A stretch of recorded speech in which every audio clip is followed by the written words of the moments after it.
নমস্কার। আজকের আলোচনায় আমরা একটু গভীরে যাব একটা ইউটিউব সারসংক্ষেপ নিয়ে। হুম। রবার্ট গ্রিনের লেখা the lodge of human nature বইটার উপর। ও আচ্ছা, গ্রিনের কাজ তো বেশ ইন্টারেস্টিং।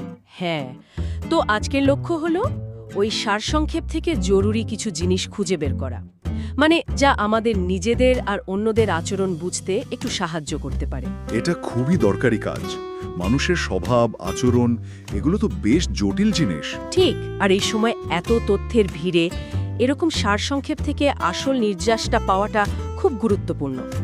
নিজেদের আর অন্যদের একটু পরিষ্কারভাবে দেখতে শেখা যায়। সেই চেষ্টাটাই আজ করব। তো ইউটিউবের এই আলোচনা থেকে গ্রিনের কিছু মূল ভাবনা দেখব। প্রথমেই একটা প্রশ্ন মাথায় আসে, আমরা কি আসলেই নিজেদের বা অন্যদের অতটা বুঝি যতটা ভাবি, খুব ভালো প্রশ্ন। নাকি অনেক কিছুই আড়ালে থেকে যায়? হুম। চলুন দেখি উৎসটা ঘেটে কি পাওয়া যায়। আমরা মূলত তিনটে জিনিস নিয়ে কথা বলবো। আচ্ছা। মানুষের ভেতরের আবেগ, তাদের ওই সামাজিক মুখোশ আর আত্মসচেতনতা। বেশ, শুরু করা যাক তাহলে। তাহলে প্রথম বিষয়টায় আসি। ওই ইউটিউব ভিডিওতে মানুষের আচরণের পেছনের মূল চালিকা শক্তি বা আবেগগুলোর কথা বলা হয়েছে, তাই না? হ্যাঁ, হয়েছে। গ্রিন কিভাবে দেখিয়েছেন যে এই আবেগগুলো অনেক সময় আমাদের কন্ট্রোলের বাইরে। মনে হয় যেন আমরা নিজেদের ভেতরের কলকবজাগুলোই ঠিকমতো চিনি না। ঠিক, ব্যাপারটা বেশ আকর্ষণীয়। ওই সারসংক্ষেপে গ্রিনের যে দিকটা তুলে ধরা হয়েছে তা হলো আমাদের আচরণ যতটা না যুক্তি দিয়ে চলে তার চেয়ে অনেক বেশি চলে আদিম আর গভীর কিছু আবেগ দিয়ে। যেমন ধরুন ভয়, ঈর্ষা, উচ্চাকাঙ্ক্ষা, এমনকি ভালোবাসাও। এগুলো আমাদের চিন্তাভাবনা, আমাদের সিদ্ধান্ত সবকিছুর একেবারে কেন্দ্রে থাকে। গ্রিনের মূল কথাটা হলো আমরা নিজেদের যতটা যুক্তিবাদী ভাবি আসলে ততটা নই। এই প্রাথমিক আবেগগুলোই আমাদের বেশি চালায়। এটা বোঝা মানে শুধু অন্যকে নয়, নিজেরও অনেক অপ্রত্যাশিত আচরণকে ব্যাখ্যা করার একটা চাবিকাঠি পাওয়া। তার ওই যে আমরা হঠাৎ রেগে যাই বা কোনো কারণ ছাড়াই ভয় পাই, এর পেছনে এমন গভীর কোনো আবেগ কাজ করে যে আমরা হয়তো খেয়ালই করি না। ঠিক তাই, একদম। নিজের আর অন্যের এই প্রাথমিক আবেগগুলো চিনে রাখাটা জরুরি। কেন জরুরি? কারণ যখন আমরা বুঝতে পারি কোন আবেগটা এই মুহূর্তে সক্রিয়, সেটা নিজের ভেতরে হোক বা অন্য কারো আচরণে, তখন কিন্তু অনেক ভুল বোঝাবুঝি এড়ানো যায়। একটা উদাহরণ দিলে ভালো হয়। ধরুন, কর্মক্ষেত্রে কেউ হয়তো খুব অ্যাগ্রেসিভ ব্যবহার করছেন। বাইরে থেকে দেখে মনে হতে পারে তিনি দারুণ কনফিডেন্ট, কিন্তু গভীরে হয়তো নিরাপত্তাহীনতা বা ফেল করার ভয় কাজ করছে। ও আচ্ছা। এই স্তরটা ধরতে পারলে পরিস্থিতিটা হয়তো অন্যভাবে সামলানো যেত, সম্পর্কগুলো সহজ হয়। কিন্তু এই গভীর আবেগগুলো চেনা তো সহজ না, তাই না? বিশেষ করে যখন সেগুলো আমাদের নিজেদেরই নিয়ন্ত্রণে থাকে না। ভিডিওতে কি এগুলো চেনার কোনো নির্দিষ্ট উপায়ের কথা বলা হয়েছে? দেখুন, নির্দিষ্ট কোনো স্টেপ বাই স্টেপ পদ্ধতির চেয়ে ওই সারসংক্ষেপটা গ্রিনের দর্শনের ওপরই বেশি জোর দিয়েছে বলে আমার মনে হয়। আর সেই দর্শনটা কি?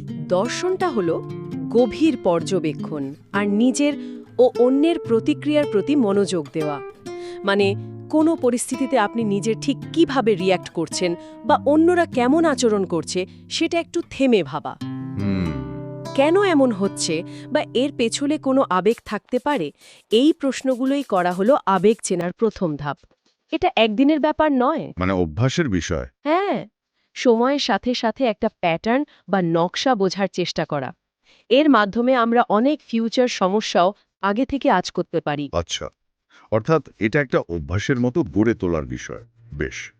এই যে ভেতরের আবেগগুলো লুকানো থাকে, সেটা যেমন সত্যি, তেমনি মানুষ তো বাইরেও অনেক কিছু লুকায়। হ্যাঁ, অবশ্যই। এখান থেকে কি আমরা দ্বিতীয় ধারণাটা যেতে পারি, ওই যে সামাজিক মুখোশ আর মানুষের লুকানো উদ্দেশ্য? সারসংক্ষেপটিতে এই বিষয়ে কে বলা হয়েছে? মানুষ কেন নিজেদের আসল ফিলিংস বা উদ্দেশ্য আড়াল করে? হ্যাঁ, এটা গ্রিনের কাজের একটা খুব গুরুত্বপূর্ণ দিক, আর সারসংক্ষেপেও সেটা এসেছে। সামাজিক জীব হিসেবে আমরা প্রায় সবাই কম বেশি পরিস্থিতির প্রয়োজনে মুখোশ পরি। কেন?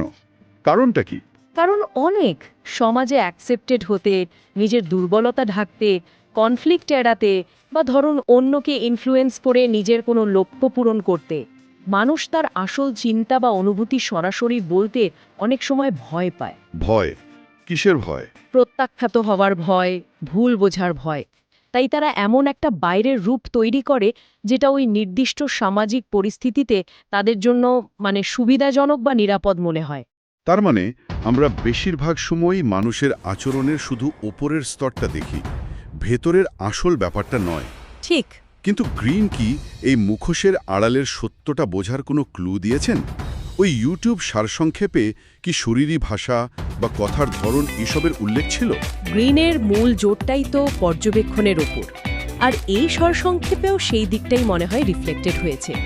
মানুষের বডি ল্যাঙ্গুয়েজ, চোখের চাহনি, কথার টোনের ওঠানামা, এমনকি তারা কোন টপিকগুলো এড়িয়ে যাচ্ছে, এই ছোট ছোট বিষয়গুলো কিন্তু অনেক কিছু বলে দেয়।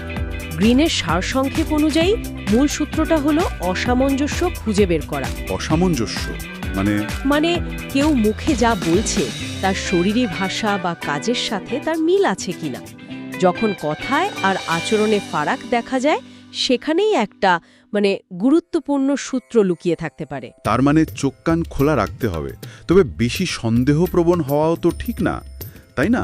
একটা ব্যালেন্স রাখা দরকার। একদম। সবসময় অন্যের মোটিভ নিয়ে সন্দেহ করাটা মোটেই স্বাস্থ্যকর নয়, বরং একটা অনুসন্ধানী কিন্তু সহানুভূতিশীল মন নিয়ে পর্যবেক্ষণ করা ভালো। ঠিক। এই অসামঞ্জস্যগুলো ধরতে পারাটা আমাদের আরও ভালো ডিসিশন নিতে হেল্প করে।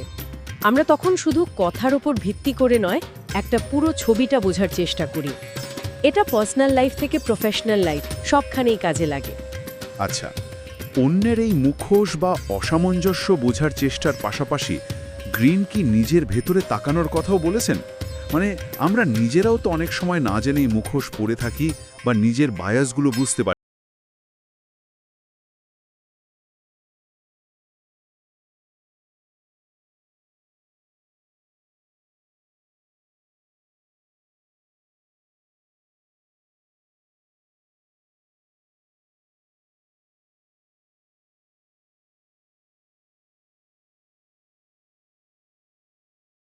উদ্দেশ্য বা আবেগ বোঝার আগে নিজের আবেগ, মোটিভেশন আর নিজের যে বায়াসগুলো আছে সেগুলো জানাটা জরুরি।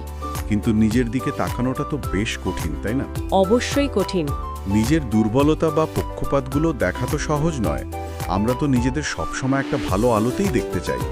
সারসংক্ষেপটিতে কি আত্মসচেতনতা বাড়ানোর কোনো প্র্যাকটিক্যাল পদ্ধতির কথা বলা হয়েছে?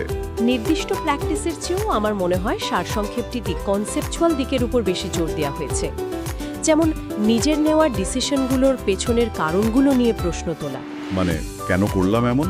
হ্যাঁ, কোনো ঘটনার পর নিজের রিয়াকশন অ্যানালাইসিস করা। কেন আমি সেদিন অমনভাবে রিয়্যাক্ট করেছিলাম? কোন ধারণাটা আমাকে এতটা ইমোশনাল করে তুলেছিল? এমনকি অন্যদের কাছ থেকে অনেস্ট ফিডব্যাক শোনার মানসিকতা তৈরি করাটাও কিন্তু আত্মসচেতনতা বাড়ানোর একটা পথ। ও, তার মানে ফিডব্যাকের জন্য ওপেন থাকা। একদম। যখন আমরা নিজেদের লিমিটেশনগুলো স্বীকার করতে শিখি, তখনই তো উন্নতির দরজাটা খোলে। তার মানে এটা একটা কন্টিনিউয়াস প্রসেস, যেখানে নিজের চিন্তাভাবনার আচরণকে রেগুলারলি প্রশ্ন করতে হয়। হ্যাঁ, ঠিক তাই।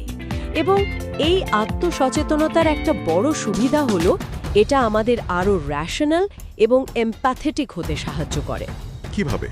যখন আমরা জানি যে আমাদের নিজেদেরও কিছু বায়াস বা দুর্বলতা আছে, তখন আমরা অন্যের আচরণ বিচার করার সময় একটু বেশি সহনশীল হই।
রিয়াকশন আর চিন্তার ধরন সম্পর্কে অ্যালার্ট থাকা। ঠিক বলেছেন।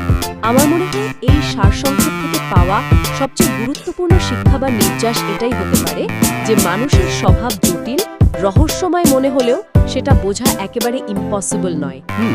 একটু বাড়তি মনোযোগ, গভীর পর্যবেক্ষণ আর নিয়মিত সেলফ অ্যানালিসিসের মাধ্যমে আমরা নিজেদের এবং অন্যদের সম্পর্কে অনেক ক্লিয়ার ধারণা পেতে পারি।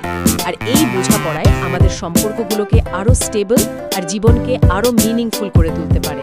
এটা ঠিক যে এটা একদিনের কাজ নয়। না, একদমই না। এটা একটা লাইফলং প্র্যাকটিস। সব শেষে শ্রোতাদের জন্য একটা ভাবনা রেখে যেতে চাই। আজকের আলোচনায় মানুষের প্রকৃতি বোঝার যে দিকগুলো উঠে এলো, ওই লুকানো আবেগ, সামাজিক মুখোশ, আত্মসচেতনতার গুরুত্ব, এই জ্ঞানটাকে কাজে লাগিয়ে আপনারা নিজেদের জীবনের কোনো নির্দিষ্ট দিকটাকে উন্নত করার কথা ভাবতে পারেন। আচ্ছা, এমন কোনো পরিস্থিতি কি সম্প্রতি ঘটেছে বা সামনে আসছে? হতে পারে কোনো কঠিন ডিসকাশন, নেগোসিয়েশন বা ব্যক্তিগত সম্পর্কের কোনো সমস্যা, যেখানে মানুষের এই দিকগুলো বোঝাটা বিশেষভাবে হেল্পফুল হতে পারত বা পারে। প্রশ্নটা রইল। হ্যাঁ, প্রশ্নটা রইল। আপনি আপনার জীবনে এই ধারণাগুলো কিভাবে অ্যাপ্লাই করতে পারেন? সত্যি ভাবনার বিষয়। এই প্রশ্নটা নিয়েই তাহলে আজকের মতো আমরা শেষ করছি। আমাদের সঙ্গে থাকার জন্য সবাইকে অনেক ধন্যবাদ। ধন্যবাদ।